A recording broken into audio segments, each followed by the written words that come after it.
sincere pleasure to give out this next award. We do not give out many Outstanding American Awards. In order to receive an Outstanding American Award, you have to be a businessman who's been highly successful and then attribute your success to wrestling. Well, Lennie started his own business with one truck. And often, early in the business, he had to leave the office and go down and meet that truck and drive it home because the other guys used up his hours, couldn't travel anymore. Or they just didn't have enough people working for him at the time, and he hopped in the truck and took off. Now, he has hundreds of trucks and lots and lots and lots of people that depend on it. So what kind of guy is it? He's made his money, he could leave, everything's fine. He comes up with a program by which he will leave and the transition will be smooth and the people can come in and take his place and the business stays intact so that the people who are in the business are taken care of.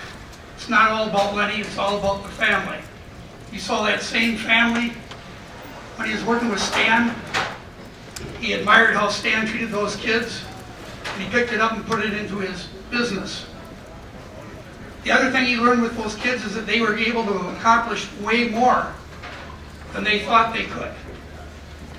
And Lennie's provided lots of opportunities on the job for people to move up, explore new avenues, have an opportunity to move forward. I owe Lennie a personal favor. On a Saturday that was the worst day of my life, I went to a Pulaski tournament late. And when you have a child die, people duck. You walk into a gym, they get on the other side. They don't want to see it. They don't know what to say, and it's very uncomfortable. So I've never felt worse in my life and never had more pain in my life. And Lennie came over and gave me a big hug. Right there in the middle of that gym.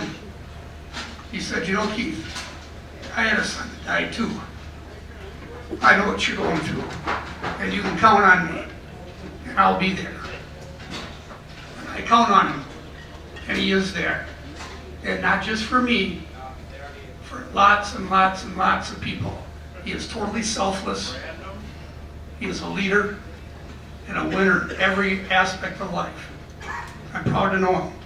Lennie, would you come up, please?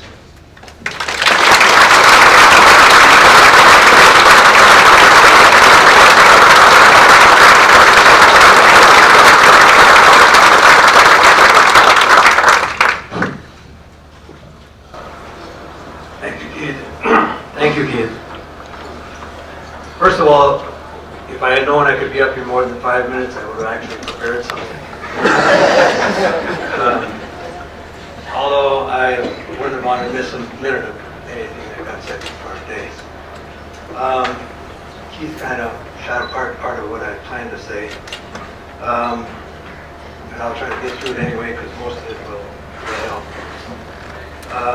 The Outstanding American Award, when I first heard about it, I went on the Hall of Fame website and I found that it was given to former wrestlers that used disciplines learned in wrestling in a highly successful career. Also, I learned that the Wisconsin chapter Hall of Fame was established in 1998, so it's 19 years old. And when we're through today, there will be 101 people inducted into the Wisconsin chapter. And I will be only the second recipient of the Outstanding American Award. Apparently, it doesn't happen very often that somebody does something like leave work early, go to wrestling for over 50 years, and still get enough things done at work so that you'll be considered highly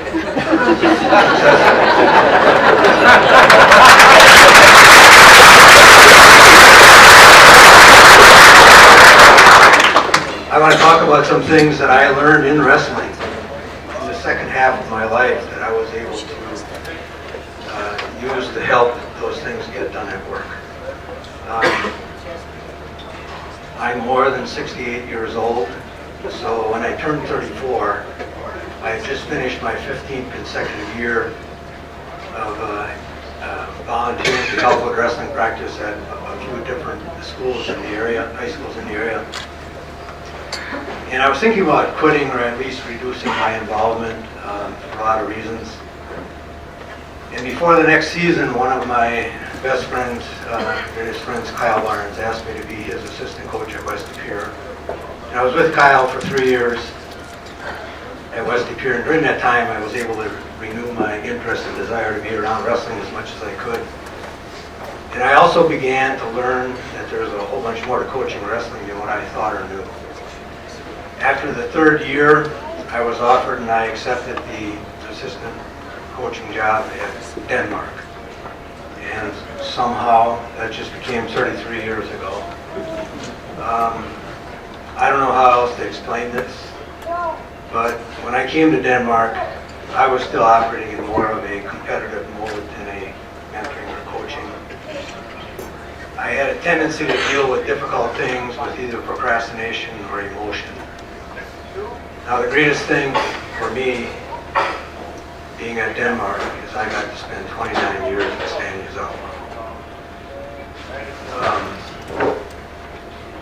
And anybody who knows Stan will understand is, in time, I began to become a little bit like Stan. And it helped me refocus some of my values and priorities. It helped me learn how to deal with just about everything better. When that became part of my professional life, it helped improve the environment of the company that attracted the extraordinary people that joined paper transport and got things done to make paper transport what it is today. With that, I want to take this opportunity in behalf of myself, Joe, and the people of paper transport to express our gratitude to Roger and Amy Grimsley. They are the other couple that we started the business with in 1990. They called us with the idea for the business. They played a significant role in developing the foundation upon which paper transport is being built today. The next thing I want to say, talk about is the best thing I ever did in my life, and that was that I married Joan. And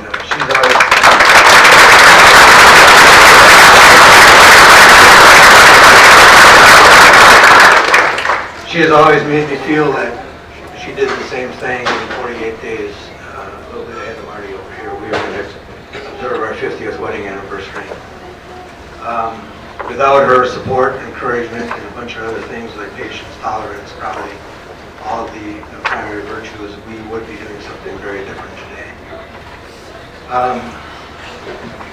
I'd like to thank those who made this possible for me to be here. I have no idea who they are. But I would like to say that no one gets to stand in a place like this by themselves. I've been surrounded by extraordinary people my entire life. It started with my parents and continued with my siblings and their families, the family I married into, and of course Joan and our children, Steve and Marcia, Mallory, Cora, and Melanie, Alan and Melanie, and Susanna. It's our personal family. And also all the people I've been able to work with in my career, and of course the wrestling community that I've been privileged to be a part of for all of this time.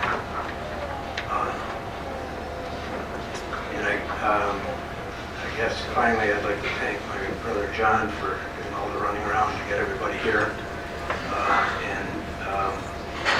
He also probably gave me my initial motivation to get into wrestling in the first place. I guess that's it.